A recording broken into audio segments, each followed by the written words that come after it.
இன்னைக்கு அப்பா அப்பா என்று சொன்னால் எங்களுக்கு மரியாதையாக இருக்கிறது என்று சொல்லக்கூடிய மு.க. ஸ்டாலின் அவர்களே, இங்க இருக்கக்கூடிய பிள்ளைங்களை பாருங்க, இங்க இருக்கக்கூடிய மக்களை பாருங்க. யாராவது ஒண்ணு அப்பான்னு சொல்லுவாங்களா? உங்களை யாராவது அப்பான்னு சொல்லுவாங்களா? நினைச்சு பாருங்க.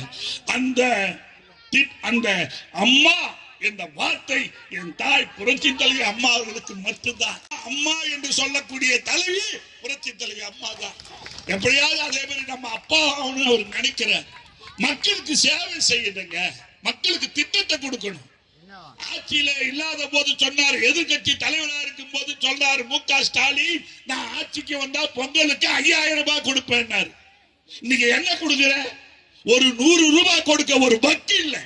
ஒரே ஒரு 100 ரூபாய் பொங்கல் பரிசாக 100 ரூபாய் கொடுப்பதற்கு வக்கி இல்ல. ஒரு சேலை வேட்டி கொடுப்பதற்கு உனக்கு வக்கி இல்ல.